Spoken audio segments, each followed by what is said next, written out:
সুপ্রিয় দর্শক, আমি আফজাল হোসেন স্বাগত জানাচ্ছি সম্পাদকীয়তে। সংসদের উচ্চকক্ষে আসন থাকবে ১০০টি, প্রতিনিধি নির্বাচিত হবেন পিআর পদ্ধতিতে। ঐকমত্য কমিশনের এমন প্রস্তাবে রাজি নয় বিএনপি ও সমমনা দলগুলো। এ নিয়ে কিছু সময়ের জন্য উত্তেজনা দেখা দেয় বৈঠকে। এদিকে কয়েকদিনের মধ্যেই নির্বাচনের সময় ঘোষণা করা হবে বলে জানিয়েছেন আইন উপদেষ্টা। বিএনপির মহাসচিব মির্জা ফখরুল ইসলাম আলমগীর বলেছেন, কিছু ঘটনা ঘটছে যার আলামত ভালো না। ঐক্যবদ্ধ ও সতর্ক না থাকলে আরেকটা ১-১১ ঘটা অসম্ভব কিছু না। সমসাময়িক রাজনীতির নানা বিষয় নিয়ে আমাদের আজকের সম্পাদকীয় কি ঘটছে, কিসের আলামত, আর এসব নিয়ে কথা বলতে আমাদের স্টুডিওতে উপস্থিত আছেন আশরাফ কায়সার, লেখক ও রাজনৈতিক বিশ্লেষক, এবং মাহমুদুর রহমান মান্না, সভাপতি নাগরিক ঐক্য। দর্শক, আপনারা এই আলোচনায় অংশ নিতে পারেন। এজন্য আপনাদের ফোন করতে হবে টেলিভিশনে দেখানো নম্বরে, এছাড়া ফেসবুকের মাধ্যমেও আপনাদের মন্তব্য পাঠাতে পারেন। আলোচনা শুরুতেই জানিয়ে দেব এখনকার প্রধান শিরোনামগুলো। ফেব্রুয়ারিতে নির্বাচন না হলে সম্মান ক্ষুণ্ণ হতে পারে ডক্টর ইউনূসের, মন্তব্য মির্জা ফখরুলের। ফ্যাসিবাদ ঠেকাতে নারীদের সজাগ থাকার আহ্বান তারেক রহমানের। ৫ আগস্টের মধ্যে জাতীয় সনদের চূড়ান্ত রূপ পাবে দলগুলো। আইনি ভিত্তি না থাকলে মামলার হুঁশিয়ারি জামায়াতের, আইনের ঊর্ধ্বে থাকবে বলছে বিএনপি। জুলাই সনদ আদায়ের, জুলাই যোদ্ধাদের শাহবাগ অবরোধ, শহীদ আহতদের স্বীকৃতি, চিকিৎসা ও পুনর্বাসন নিশ্চিতের দাবি, দিনভর যান চলাচল বন্ধে তীব্র যানজট।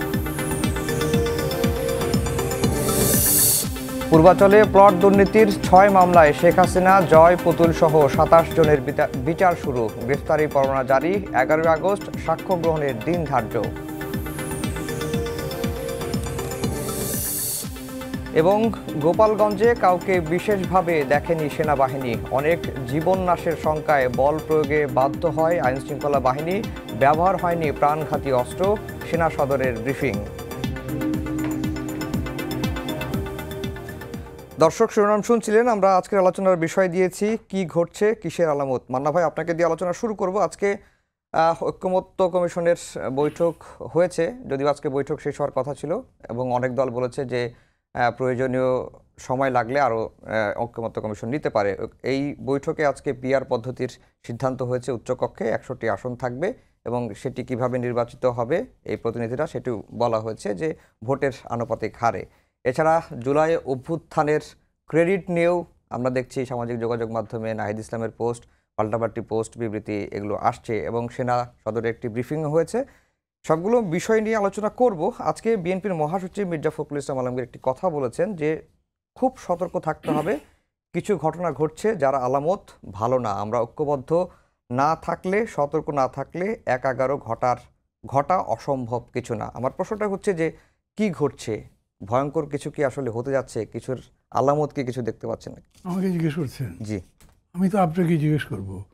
আপনি সাংবাদিক, আপনি জানবেন, ভেতরে খবর জানবেন। আমি রাজনীতি করি, আমি কি জানি? মির্জা ফখরুল বলেছেন রাজনীতিবিদরা যে কত বক্তৃতা এদিক ওদিক করে, আমি ওনার কথা বলছি না, যখন উনি এরকম একটা ফালতু কথা বলেছেন বা বানিয়ে বলেছেন সেটা, কিন্তু ভেতরে ভেতরে অনেক ঘটনা ঘটছে। আমি দেখছি, আপনি দেখছেন না তো, আশরাফ দেখছে না, অনেকেই হয়তো দেখছে না, বা কেউ কেউ দেখছে। সবাই যে দেখবে এরকম তো না। আমাকে যদি জিজ্ঞেস করেন, আমি একেবারে ১-১১ হওয়ার মতো একটা আলামত দেখছি না এখনো, অনেস্টলি বলি। আমি জানি যে মানে রাজনীতি যিনি করেন তিনি এত ব্রান্টলি বলা উচিত না, কিন্তু আমি ফিল করি কোনো কোনো সময় ব্রান্ট মানে স্ট্রেট ফরওয়ার্ড বলা ভালো। যেমন ধরেন বক্তৃতা হতো, সতর্ক থাকবেন, চোখ রাখবেন, এই সরকার এই করতে পারে, প্রফেসর ইউনূস খুবই সম্মানীয় লোক, কিন্তু তারপরেও ভেতরে কত রকম চক্রান্ত হতে পারে, ভোট বাঞ্চালের ষড়যন্ত্র হচ্ছে। আমি তখন ওপেন বক্তৃতায় বলেছি, ডক্টর ইউনূস যতদিন আছেন উনি ভোট দেবেন না, এটা আমাকে বিশ্বাস করানো যাবে না।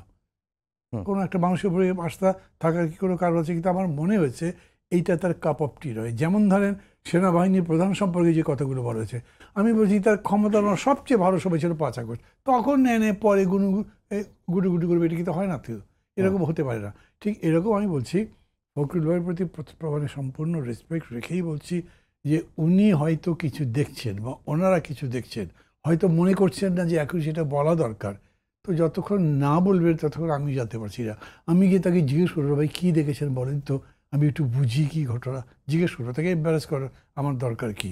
সেই অর্থে আমি আমার মতো করে যা দেখি, এরকম নয় যেমন অনেকগুলো গোপন সূত্র আছে খবর পাওয়ার জন্যে, এরকম নয়।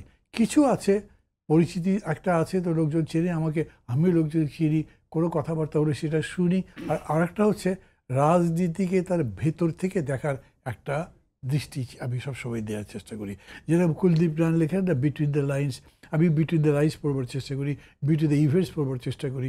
তাতে আমি জানি এই নির্বাচন নিয়ে সন্তুষ্ট খুশি মানুষ আছে, আবার অসন্তুষ্ট অখুশি মানুষও আছে, আরও কিছু চাইবার আছে, সেগুলো চাইছে না, সেগুলো একটা লড়াই হবে, সেগুলো একটা ধাক্কাধাক্কি হতে পারে। কিন্তু এইটা করতে গিয়ে একটা 1/11 ঘটে যাবে, মানে 1/11 মিনস একটা আর্মি ব্যাকড গভর্নমেন্ট আসবার ব্যাপার। তো তাহলে প্রথম কথা হচ্ছে এই গভর্নমেন্ট পারছে না, স্বীকার করতে হবে এই গভর্নমেন্ট কিন্তু অনেক কিছু পারছে না, তা আমি মানি, অনেক কিছু। It is not a successful government so far, যাই করেছে। কিন্তু তারপরেও এই সরকারকে বাদ দিয়ে আরও একটা ভালো এরকম সরকার আনা যাবে, এরকম স্পেকুলেশন দেখছি আমি। কিন্তু মানুষের মধ্যে এটার কোনো বাতাস দেখছি না, এবং মানুষের মধ্যে এটার আকাঙ্ক্ষাও দেখছি না। এবং এখন আমি আগে বলেছি একবার, এখন আবার বলছি, নির্বাচনের বলটা গড়িয়ে গেছে। আচ্ছা, তারপরে কোথাও কি বলটা থেমে যেতে পারে? হঠাৎ করে যেতে পারে। রাজনীতিতে প্রেডিকশন বলে কিছু জিনিস হয় না আসলে, মানে বেশি জিনিসই আপনার কাছে আনসিন থাকে, তো সব ফ্যাক্টর আপনি দেখতে পারেন না। যেটুকু দেখেছেন তার ভিত্তিতে কথাটা বলছেন, এবং যতখানি আপনার দেখবার যোগ্যতা আছে তার ভিত্তিতে নিশ্চয়ই আপনি ফিউচারও একটা ভিউ করতে পারেন। অন্তত সার্টেন পিরিয়ড অফ টাইম যদি দেখতে না পারেন, তাহলে আপনি পার্টির পলিটিক্সের রণকৌশল রণনীতি ঠিক করবেন কীরকম করে, সেটুকু তো লাগেই। কিন্তু সেইটুকুর মধ্যে একটা জিনিস আমি মনে করি, নির্বাচনের কোনো বিকল্পই নেই। নির্বাচন না হলে কি হবে? ফোর্সেস অফ ডার্কনেস, মানে ধরেন মার্শাল ল। আচ্ছা, মার্শাল ল যিনি এখন নির্বাচন সম্পর্কে গাইগুই করছেন, এখন নয় পরে, এভাবে নয় ওভাবে বলছেন, তিনিও কি চান যে নির্বাচনটা না হোক? আমি বক্তৃতার সময় তো বলতে পারি এইভাবে নির্বাচন বানচাল করার চেষ্টা করে পারবেন না, কিন্তু উনি যদি নির্বাচন না চান, তার মধ্যে ওনাকেও কিন্তু 5 বছর আর 7 বছর যতদিন হোক ততদিন গণতন্ত্রহীন একটা অবস্থায় বাস করতে হবে। এটা প্রত্যেকেই বোঝে আমি মনে করি। ঠিক একইভাবে ধরেন, একটা লাইনে আমি কথাটা শেষ করে দিই, এই যে এই আলোচনা হচ্ছে, এটা কি কোনো রেজাল্ট হবে? আমি কিন্তু প্রথম থেকে বলছি হবে। কেন? খেয়াল করবেন, বিএনপি এখন ড্রাইভিং সিটে আছে, এবং বিএনপি দেখছে তার হিসাবে যে ভোট যদি হয় তারা জিতবে, ক্ষমতায় যাবে, তাহলে তার অনেক কনসেশন দিয়ে ভোটটা করাতে চাইবে। এই জিনিস মানবার কথা নয় তার, তবু পারবে, তবু ভোটটা হোক। এই জন্যে ঐক্যমত্য, even with note of dissent ঐক্যমত্য হচ্ছে। অনেকে এইটা ভাবে নাই যে এরকম হবে, কিন্তু ওই জায়গাতে বিএনপি এস প্লেড ব্রিলিয়েন্ট আমি মনে করি, যে তারা এটা বাঁধছে। মানে একদম মেইন জিনিসটা ধরেন যে আপার হাউস, এটা কি শেষ পর্যন্ত হবে, পিয়ার হবে, তারা ডিসেন্ট করে তারপরে বাঁধছে। তার মানে যে তারপরে তারা বলতেও পারে আমি তো আগেই ডিসাইড করেছিলাম এটা করতে চাই না, জায়গাটা রাখলো, কি করবে তা আমি এখন জানি না।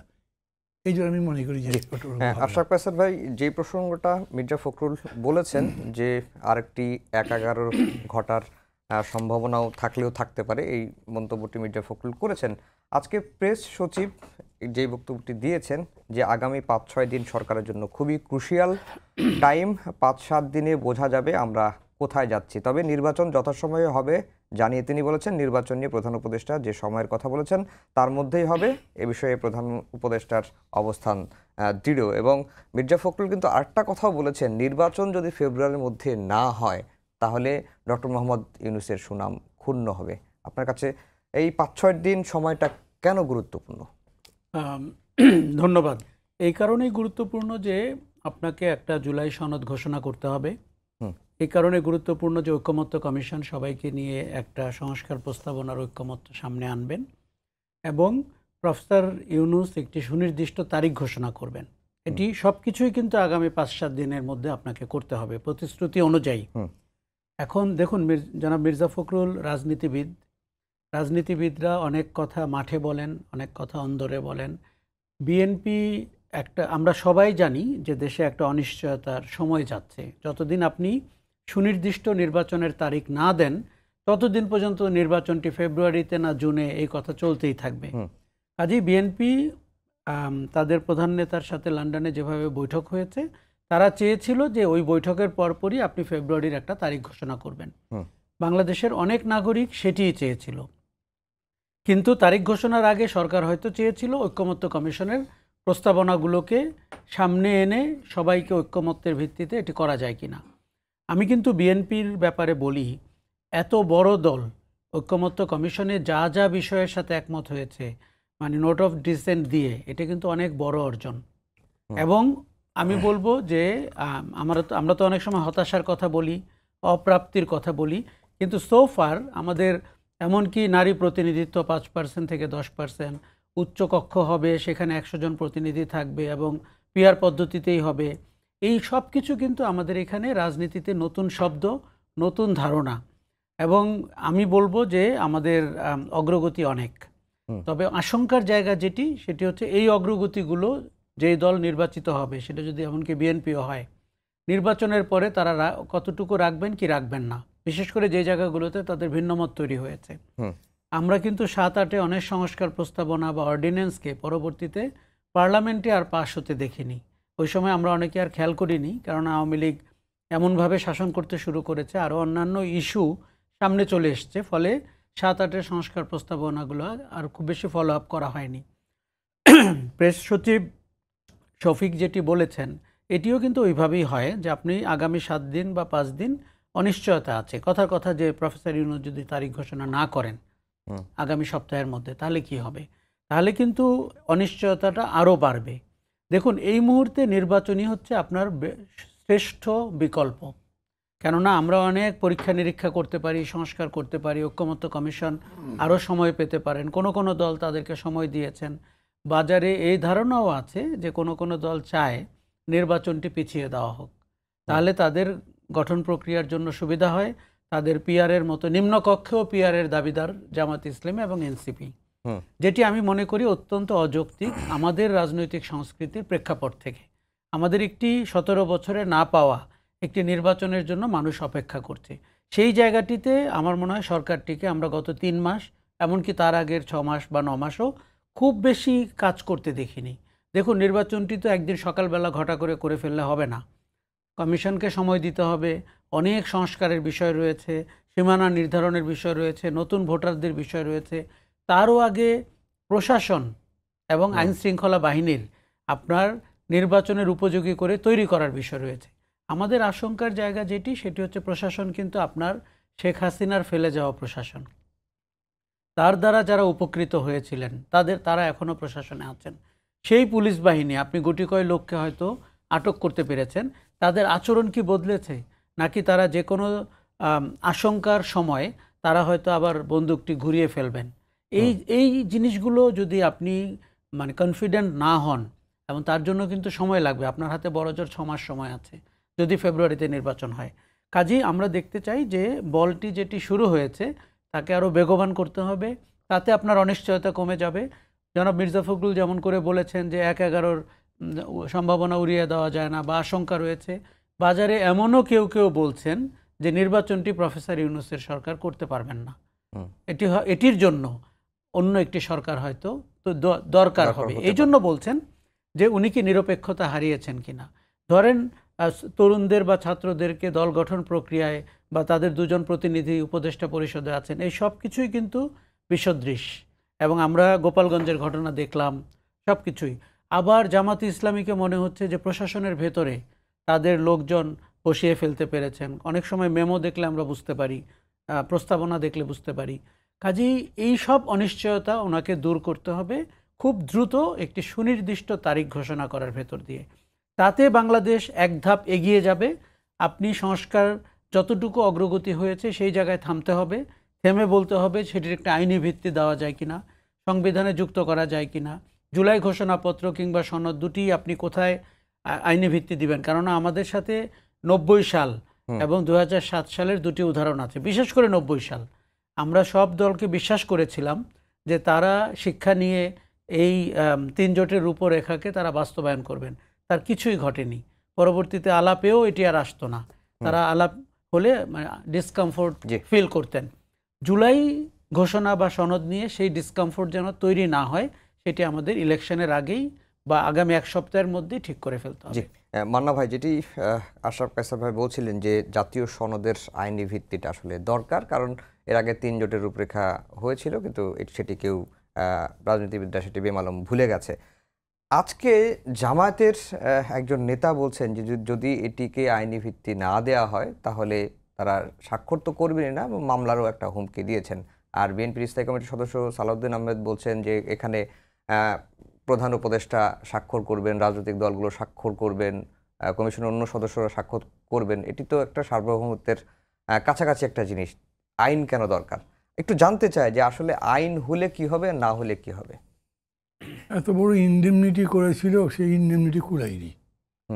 ওই ইনডেমনিটির মধ্যেই হত্যাকাণ্ডের বিচার হয়েছে।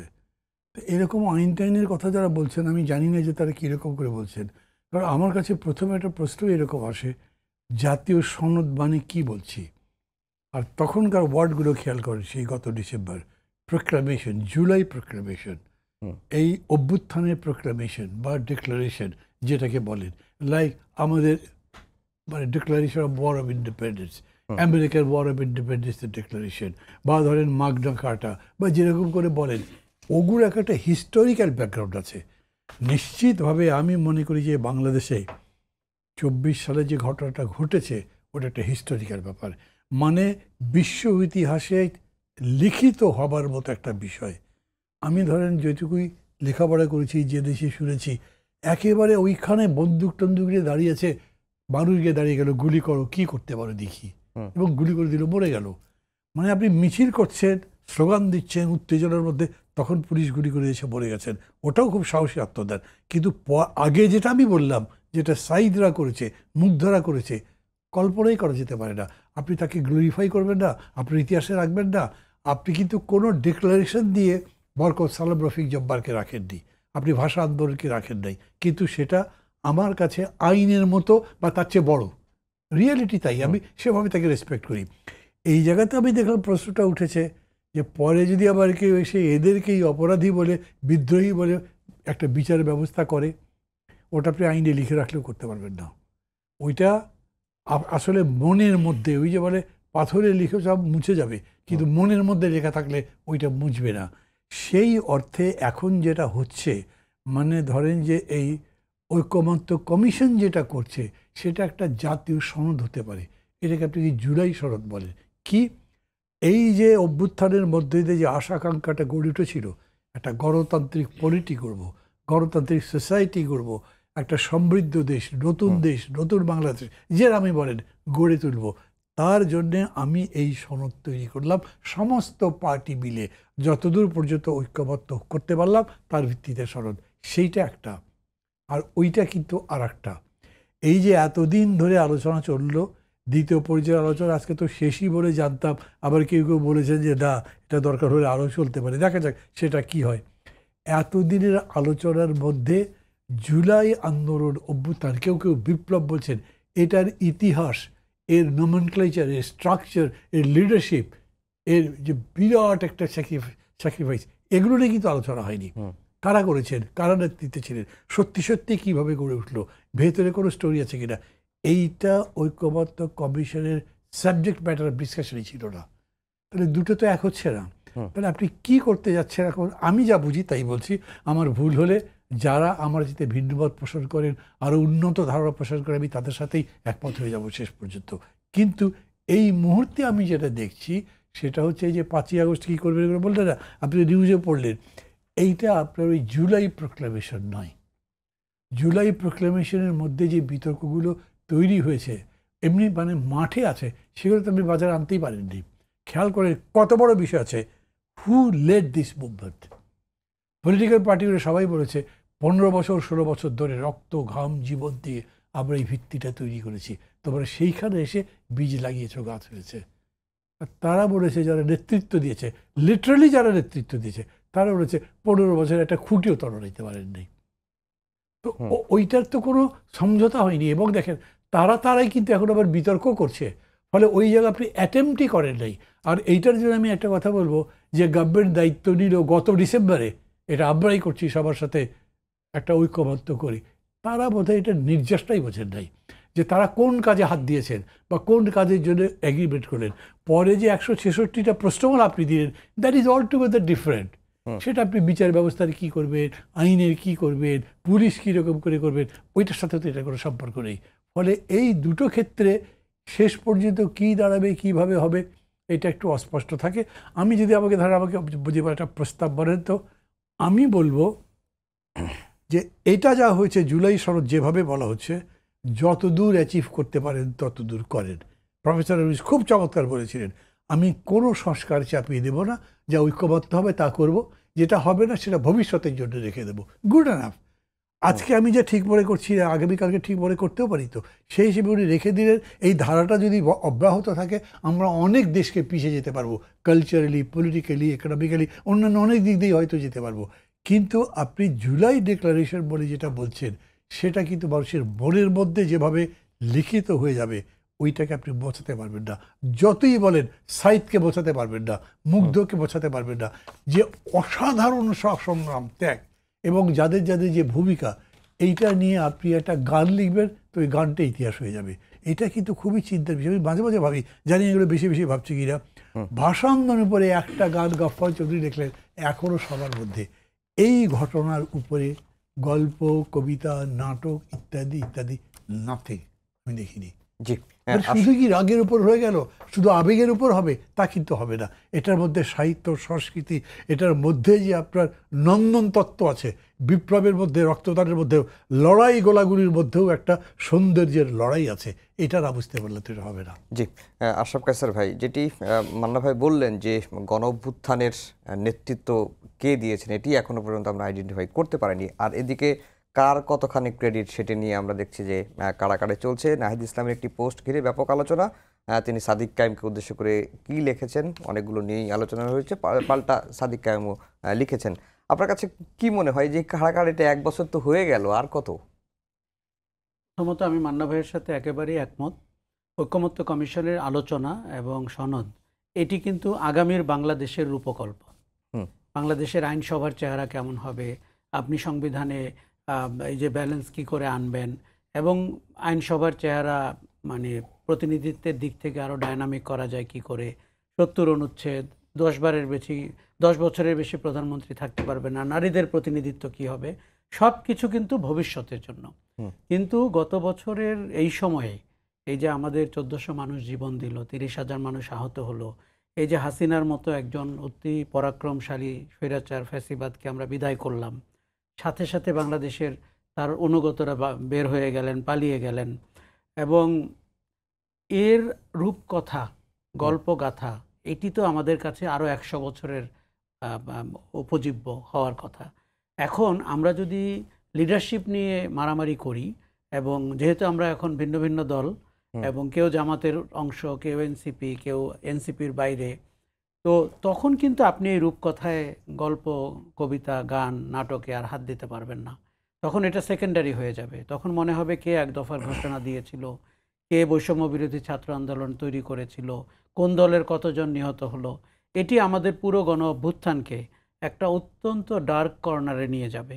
এবং আপনি মনে রাখবেন যে পতিত শাসকরা বা আমাদের প্রতিবেশী দেশ যারা আগামীতে আমাদের অস্থিতিশীল রাখতে প্রতিজ্ঞাবদ্ধ, তারা এই সুযোগটাই খুঁজছে যে আপনি, কারণ তারা আপনাকে 5 তারিখে বলেছে গত বছর যে জঙ্গিরা দেশ নিয়ে নিয়েছে, এবং দক্ষিণপন্থী, রাইটিস্ট, ইসলামিস্ট তারা বাংলাদেশ দখল করেছে।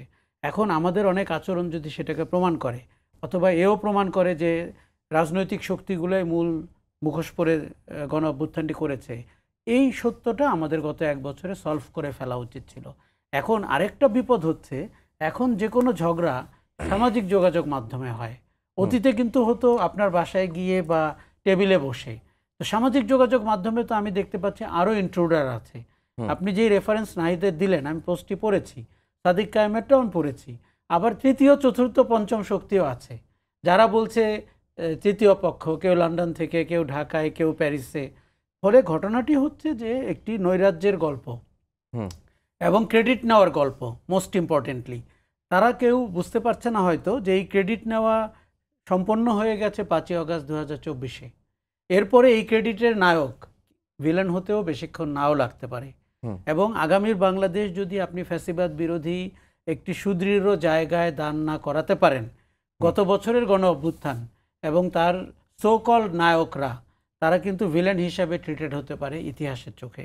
এই আশঙ্কাটা আমি এজন্য করছি যে তাদের নিজস্ব ঝগড়ার বাইরেও এই যে পতিত স্বৈরাচারের যারা সহযোগী ছিলেন, যারা সফট ন্যারেটর, যারা ইউটিউব ভিডিও করছেন, ফেসবুক পোস্ট দিচ্ছেন, কর্মসূচি গ্রহণ করছেন, নাটক লিখছেন, গান, আপনি এমনিতেই জানেন যে সাংস্কৃতিক অঙ্গনের প্রায় ৯৯% মানুষ স্বৈরাচারের সাথে ছিল, ফ্যাসিবাদের সাথে ছিল, স্বাভাবিকভাবেই তাদের দখল ওখানে অনেক বেশি। কাজেই আপনি এই অঙ্গনকে এই গণ অভ্যুত্থানের গল্প বলাতে কতটুকু কাজে লাগাচ্ছেন? নতুন নাটক তৈরি হচ্ছে, নতুন গান হচ্ছে, আমরা 50 বছর পরে কি 24কে একটি গানে দেখতে পাবো, একটি গানে শুনতে পাবো? আমার মনে হয় এই জায়গাগুলো খুব জরুরি। আমাদের প্রত্যেককেই তার ইমিডিয়েট প্রাপ্তি থেকে একটু দূরে চিন্তা করতে হবে। ইমিডিয়েট প্রাপ্তিটা হচ্ছে যে আমি 24, দেখুন গুলশানে যেই ছেলেটা চাঁদাবাজি শুরু করেছে সেও 24কে ব্যবহার করছে।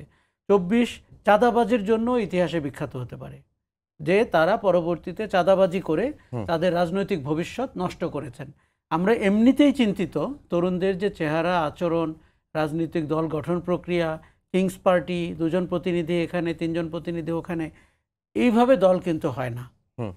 রাজনৈতিক দল, আপনি গণ অভ্যুত্থানের নায়করা অনেক সময় প্রায়শই বিফল রাজনীতিবিদ হয়, ব্যর্থ রাজনীতিবিদ হয়। আমরা সেই জায়গাটিতেও যেতে পারি, আবার সফল রাজনীতিবিদের উদাহরণও আছে। আমরা কোন পথে হাঁটছি? এখন আমাদের সমাজে একটি মনে হচ্ছে লোভ আমাদের পেয়ে বসেছে। সবসময় টাকার লোভ তা আমি বলছি না, কখনো ক্ষমতার লোভ, কখনো ক্রেডিটের লোভ। এই সব লোভে আমরা সবাই আক্রান্ত হয়ে যাচ্ছি, রাজনীতিবিদরাও, অভ্যুত্থানের সাথে যারা ছিল, এমনকি সরকারটিকে আমরা স্বচ্ছ জবাবদিহিমূলক দেখছি না। সরকারটিকে আমাদের যথেষ্ট এফিশিয়েন্ট মনে হয় না, এবং অদ্ভুতভাবে মনে হয় এটা গণ অভ্যুত্থানের সরকার না। তাদের সাফল্য অনেক কম, তাদের ভূমিকা অনেক বেশি প্রশ্নবিদ্ধ। দেখুন, আপনাকে তো সবচেয়ে বেশি ম্যান্ডেট দেওয়া হয়েছে, নির্বাচনের চেয়ে বেশি ম্যান্ডেট সরকারের পেছনে। এই সরকারের তো জোরালো হওয়া উচিত, কঠোর হওয়া উচিত, টু দ্য পয়েন্ট হওয়া উচিত। প্রথম কাজ হচ্ছে অপরাধীদের বিচার করা, সেই বিচার প্রক্রিয়াতে আমরা হ্যাপি না। দ্বিতীয় কাজ হচ্ছে আপনার সংস্কারটি নিয়ে কথা বলা। তৃতীয় কাজ হচ্ছে নির্বাচনের দিকে জাতিকে নিয়ে যাওয়া। এই জায়গাগুলোতে আমার মনে হচ্ছে ফোকাস থাকা উচিত, এবং রাজনীতির খেলা খেলে গণ অভ্যুত্থানের ফসল যেন আপনার ব্যাহত না হয়, জনগণের কাছে না যায়, এই পরিস্থিতি তৈরি করা উইল বি এক্স্যাক্টলি ডিসঅ্যাপয়েন্টিং, যেই জায়গায় বাংলাদেশ এখন দাঁড়িয়ে আছে। জি, মান্না ভাই, আজকে নাহিদ ইসলামের যে ফেসবুক পোস্টের আরেকটি দিক ছিল, তিনি বিএনপির মহাসচিব এবং তারেক রহমানের বিষয়েও সেখানে উল্লেখ করেছেন, এবং তিনি যেটি বলেছেন যে জুলাই অভ্যুত্থান পরবর্তী জাতীয় সরকার গঠনের বিষয়ে বিএনপির ভারপ্রাপ্ত চেয়ারম্যান তার সঙ্গে ভার্চুয়ালি বৈঠকে প্রস্তাব দেওয়া হয়েছিল, এবং বিএনপির মহাসচিব মির্জা ফখরুল ইসলাম আলমগীরকেও জাতীয় সরকার গঠনের বিষয়ে প্রস্তাব দেওয়া হয়েছিল। এটি নাহিদ ইসলাম তার ফেসবুক পোস্টে উল্লেখ করেছেন, কিন্তু বিএনপি সেটিতে সম্মত হননি। এখন প্রশ্নটা হচ্ছে যে বিএনপি আসলে কেন জাতীয় সরকারের প্রস্তাবটা গ্রহণ করেনি? আপনার কাছে কি মনে হয়? কি একটা মুশকিল, উনি কেন গ্রহণ করেন, আমি কি বলবো? আপনার কাছে কি মনে হয়? আমার কাছে কি মনে হয় বলার মধ্যে অনেক বিপদ আছে। আমি তো পার্টি করি, আচ্ছা, আমি একটা জোটে আছি, এবং সেই জোটের মধ্যে অনেক বিএনপি সহই এতদিন আন্দোলন করেছি, জোটটা ভেঙে যায়নি। আগামীতে রাজনীতি কী শেপ নেবে তা জানি না। বলবো যখন, আমাকে কেয়ারফুল থাকতে হয় যাতে সেই সম্ভাবনাটা নস্যাৎ করে না দিই, আর ওইখানে যদি কোনো লড়াই থাকে সেই লড়াইকে অ্যাভয়েড না করি। বুঝতে পারছেন আপনি? খুব আমাকে একটা পুলিশের হাত পার হওয়ার মতো ঘটনা এখানে কিন্তু আছে। যেমন আমি যদি এখন বলি নাহিদ কেন হঠাৎ বানিয়ে কথা বলবে, আমি তার কোনো স্বার্থ বুঝি না, কারণ এটার মধ্যে যে তার স্বার্থ আছে এরকম দেখিনি। তাদেরকে আমি 5 আগস্টের আগে কিংবা পরে একটা জাতীয় সরকারের পক্ষে কথা বলতে দেখি নাই। একটা আন্দোলন করছে, সেই আন্দোলনে একটা শক্তির বিরুদ্ধে লড়াই করছে, সেই শক্তিকে আপনি উৎখাত করবেন, পরাজিত করবেন, তার জায়গায় একটা কিছুকে প্রতিস্থাপন করবেন, সে তো আগেই বলবেন। মানুষ তো বুঝতে হবে যে একে সরিয়ে আমি এটাকে প্রতিষ্ঠিত করব। কিছুই বলা হয়নি। আমরা তবু বলেছিলাম, আমরা মানে পলিটিক্যাল পার্টিগুলো বলেছিলাম সেটা অন্তর্বর্তী সরকার হবে, সেই অন্তর্বর্তী সরকার ভোট দেবে ইত্যাদি যারা বলেছে। তার আগে ছিল কেয়ারটেকার গভর্নমেন্ট। নাহিদদের বা যারা শিক্ষার্থীরা আন্দোলন করে নেতৃত্ব দিলেন তারা এরকম বলেননি। ফলে এখন যে তারা বলছেন, আপনি বিশ্বাসও করতে পারেন, অবিশ্বাসও করতে পারেন, কিন্তু আমি একটা ছোট্ট ঘটনা বলবো, কারো মনে কষ্ট পেলে আমি তাদের কাছে ভাবছি কীরকম। সেটা হচ্ছে যে ধরেন যখন আমরা বঙ্গভবনে বসছি, আমি তো ক্যান্টনমেন্টের বৈঠকটা মিস করেছি, কারণ আমার খবর পেতে দেরি হয়েছে। তারপরে গুলশান থেকে বেরিয়ে আমি গাড়িতে করে ক্যান্টনমেন্টের গেটে, এবারে জাহাঙ্গীর গেটে পৌঁছাতে আমার 3 ঘন্টা সময় লেগেছে। ঘটনাচক্রে আমার গাড়ির কাঁচ দিয়ে আমাকে দেখা যায়, আর লোকজন গাড়ির চতুর্দিকে ভিড়, দামেন হ্যান্ডশেক করতে করতে আমি যেতে পারিনি। সন্ধ্যার সময় গেছি। ওইখানে হঠাৎ করে আমাকে জিজ্ঞেস করা হয়েছিল বঙ্গভবনে, জি জি, কি করবেন এখন, আমরা কি সবাই মিলে আলোচনা করে একটা সরকার করতে পারবো নাকি ওরা করবে? আমি তখন বললাম যে আমরা করতে পারবো কিনা আলোচনা তো কখনো করিনি, আলোচনা করলে বলতে পারতাম, কিন্তু ওরা মানে কারা? এখন ওরা মানে যারা হয় আমার তাদের প্রতি কনফিডেন্স থাকবে কেন? আমি বলেছি আমি এটার সাথে একমত হব না। ওটার সাথে যদি এটা বেলায় তাহলে একদম সুস্পষ্টভাবে শেখ হাসিনার পতনের পরে আমরা কি করতে যাচ্ছি on the spot of the moment, ওই সময়ের মধ্যে সিদ্ধান্ত নিতে আমরা পারি নাই। এখন যে যেরকম করে বলুক, কোনো কৃতিত্ব নেওয়ার চেষ্টা করে কোনো দরকার নেই, এটা ইতিহাসের উপর রেখে দেন। কারণ এটা নিয়ে যদি আবার কথা কাটাকাটি হয় না, এটা ক্ষতিকর হবে বেশি, কারণ আমরা ওইখানে প্রপারলি অ্যাড্রেস করতে পারিনি। It is a reality. একটা বিরাট গ্রুপ বলেছে বিপ্লবী সরকার হওয়া দরকার, আর তো বিপ্লবী সরকার হলে সেই সরকারটা কেমনে হবে? যাকে নিয়ে এসছেন প্রধান হিসেবে তিনি তো ফুললি কনস্টিটিউশনালিজমে বিশ্বাস করেন। প্রফেসর ইউনূস মনেই করতেন যে আমি যে ক্ষমতায় যাব আমার সোর্স অফ পাওয়ার কি। উনি কি অভ্যুত্থানের উপরে ভর করে এসছেন না, উনি মনে করেছেন যে একটা কনস্টিটিউশনাল অ্যাপ্রুভাল লাগবে, সেটা প্রেসিডেন্ট নিতে পারেন সুপ্রিম কোর্টের থেকে। ছাত্ররা হুলস্থুল করে দিয়েছে, চুপ্পকে মানি না, বললে কি হি ওয়াজ দি সোর্স অফ পাওয়ার, যার কাছে আপনি ক্ষমতার কথা জিজ্ঞেস করতে পারেন। অতএব আমি মনে করি, যদি আমি কোনোদিন সার্কিট একা জিজ্ঞেস করিনি, আর কাউকে জিজ্ঞেস করিনি, কিন্তু আমি মনে করি এর বাইরে কিছু হতে পারে না, যে যারা করেছেন চুপ্পু সাহেবকে রেখেছেন তারা মনে করেছেন প্রেসিডেন্টই কেবল সুপ্রিম কোর্টের কাছে ব্যাপারে একটা কিছু চাইতে পারি, কি করতে পারি, বিকল্প তো তাদের কাছে ছিল না, এই জন্যে করেছেন। অতএব ওই সময় কে কি বলেছেন এই বিতর্ক না করাই ভালো। জি, আশরাফ কায়সার ভাই, নাহিদ ইসলাম এই পোস্টটি কেন দিলেন বলে আপনার কাছে মনে হয়? কারণ হঠাৎ করে এই পোস্টটি সামনে আসলো, তারা জুলাই পদযাত্রা করলেন, ঢাকায় ফিরলেন, তারা একটা গ্র্যান্ড প্রেস ব্রিফিং করতে পারতেন, কিন্তু এই পোস্ট দিয়ে আবার কেন অনেক বিষয়গুলোকে ঘোলাটে করা হলো?